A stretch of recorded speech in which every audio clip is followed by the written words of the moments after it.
Kita beralih ke informasi lain, seorang pelajar tewas di Kota Tual, Maluku setelah diduga dianiaya oleh oknum anggota Brimopolda Maluku.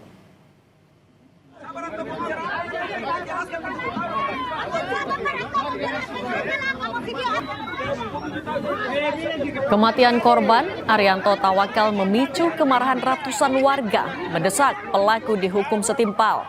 Korban diduga dipukul oleh anggota Brimopolda Maluku saat melintas di ruas jalan RSUD Maren.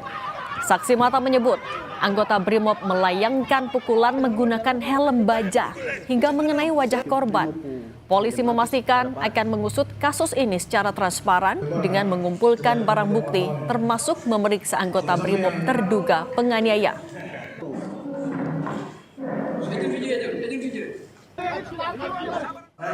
Juga profesional. Kami tetap transparan dan tetap akan kami sampaikan kepada pihak keluarga dan tidak kita akan tutup-tutupi. Ya tadi terkait proses anggota tersebut dipecat atau dihukum seumur hidup, ini nanti akan kita koordinasikan sama Big Program, dalam hal ini mungkin dari Polda, untuk tindak lanjutnya seperti apa.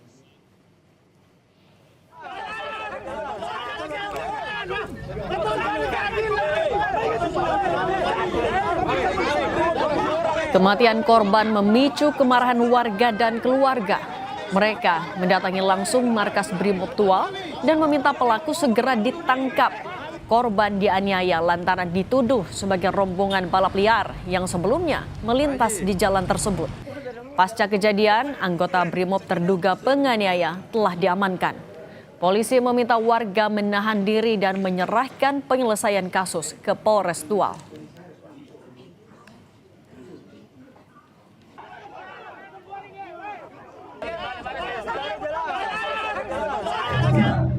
Ketika merasa menyesal seorang penegak hukum mengambil tindakan yang di luar dari kemanusiaan, apalagi anak ini di bawah umur, masyarakat merasa prihatin. Kalau harus dihukum sesuai dengan undang-undang yang berlaku, hukum yang berlaku. Kalau tidak, itu dia memalukan nama citra Brimob, citra polisi. Kita akan kawal terus, sebagai warga. Kepala Divisi Humas Polri, Irjen Joni Edison Isir menyampaikan turut berduka cita dan meminta maaf menyusul insiden anggota Brimob di Kota Tual, Maluku menganiaya pelajar hingga tewas. Lewat keterangan tertulis kepada Kompas TV, Irjen Joni bilang, Polri menyampaikan permohonan maaf atas tindakan individu Polri tersebut yang tidak sejalan dengan nilai-nilai Tribrata dan Catur Prasetya yang tentunya dapat menciderai kepercayaan masyarakat terhadap institusi Polri. Polri berkomitmen tegas dalam proses penegakan hukum dan kode etik terhadap individu yang terlibat secara transparan dan akuntabel.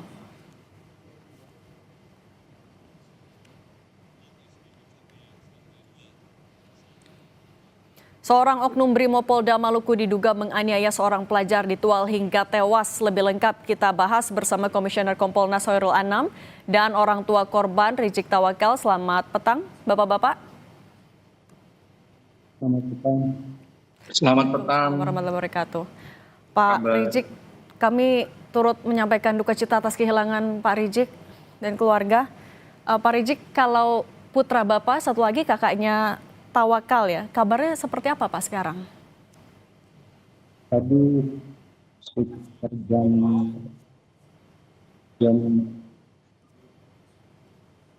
12 kita datang terus rongseng. Dia ini patah. Lengannya patah? Pergelangan tangannya retak 2. Tangan yang tangannya juga ada sedikit tergeser. Oke, tapi Pak Rizik, kalau yang Bapak tahu sebenarnya apa yang terjadi saat itu sampai 2 putra Bapak bisa mengalami penganiayaan? Jadi saya tanya pada haknya yang selamat ini, bahwa mereka itu dari arah rumah sakit Mereng menuju ke Tual itu sampai di TKP itu ada seorang brimob, ada beberapa brimob itu ada patroli. Nah, mereka semua turun. Mungkin ada satu orang umum itu turun dari menyeberang jalan.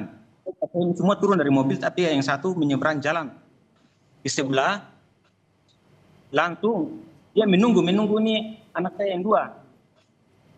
Nah, karena yang satu yang di depan ini tidak dipukul sama helm, nanti yang kedua sama helm.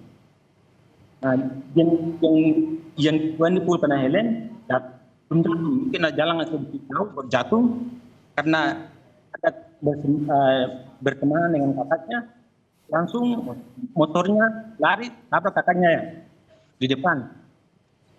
Kakaknya juga jatuh, tabrak motornya jatuh juga, gitu. Pelaku tapi satu orang ya Pak? Itu satu orang aja yang menyeberang jalan. Oke, kalau gitu saya ke Mas Anam. Mas Anam, anak di bawah umur menjadi korban hanya karena diduga ya ikut aksi yang tidak terbukti sebenarnya. Proses pertanggungjawabannya sudah sampai mana? Iya, yang pertama-tama kami mengucapkan bela sungkawa yang mendalam kepada Bapak dan keluarga korban yang lain.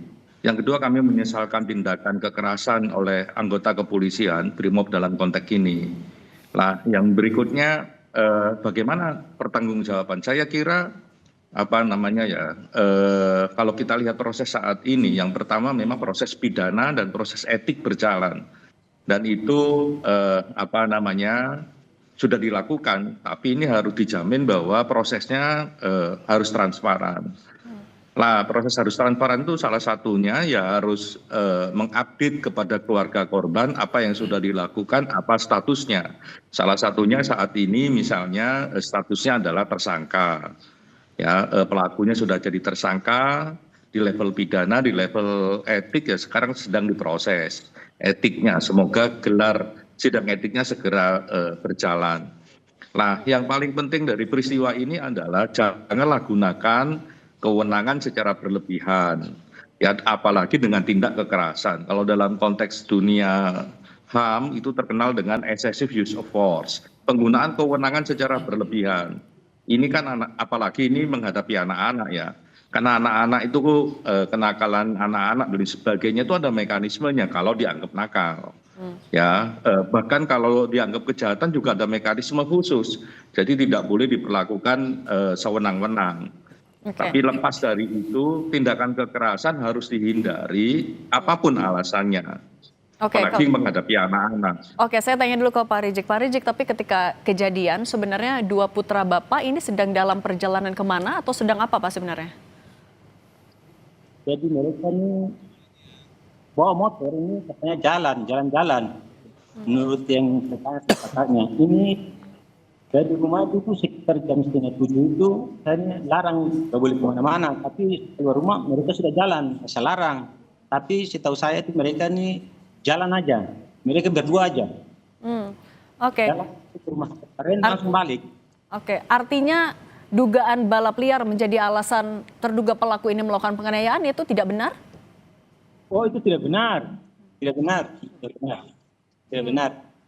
Oke, tapi Pak Rijik, kalau misalnya tadi kunci indikator dari transparansi adalah update yang terus dilakukan kepada keluarga, Anda mendapatkan itu secara reguler? Iya. Oke. Dari Polres. Oke, Pak Anam, tapi juga Anda melihatnya sebenarnya sampai ada kekerasan berlebihan yang dilakukan oleh anggota Brimob Polda ini. Sebenarnya celahnya itu karena apa? Karena ada pengawasan yang lengah atau ada SOP yang diabaikan atau seperti apa? Kami lagi telusurin ya, tapi kalau lihat sekilas memang ada SOP yang dilanggar. Ada SOP yang dilanggar, satu itu, yang kedua memang ada satu kebudayaan ya yang memang menjadi ancaman masih menjadi tradisi di kita bahwa pendekatan itu selalu dengan kekerasan. Nah, ini nggak bisa kayak begitu. Oleh karenanya kita mengingatkan dan selalu mengingatkan anggota kepolisian untuk tidak menggunakan kekerasan. Polisi itu sudah berbenah banyak. Ya, mungkin ada 1-2 yang masih gampang emosi, terus kekerasan dan lain sebagainya. Fungsi dialog, fungsi pembinaan dan sebagainya kepada masyarakat harus dikedepankan. Karena transformasi kebudayaan jadi penting. Sekali lagi, jangan gampang menggunakan kekerasan.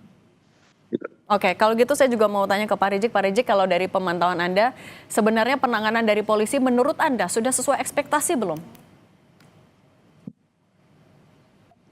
Ya, alhamdulillah. Ya, dari yang kami pantau memang sudah ditetapkan jadi tersangka. Jadi kami alhamdulillah sudah keluar sudah tenang. Oke. Oke, sedikit Pak, berarti terakhir harapannya sanksi seperti apa yang dijatuhkan kepada pelaku? Yang pertama ini kami minta ini hukuman seberat-beratnya. Oke. Hukuman berat yang adil sesuai dengan tindakan yang dilakukan. Pak Rijik Tawakal, terima kasih sudah berkenan berbagi bersama kami di Kompas Petang. Semoga segera pulih juga untuk putranya Pak. Dan Khairul Anam, Komisioner Kompolnas juga terima kasih sudah berbagi bersama kami. Terima kasih. Ya, terima kasih.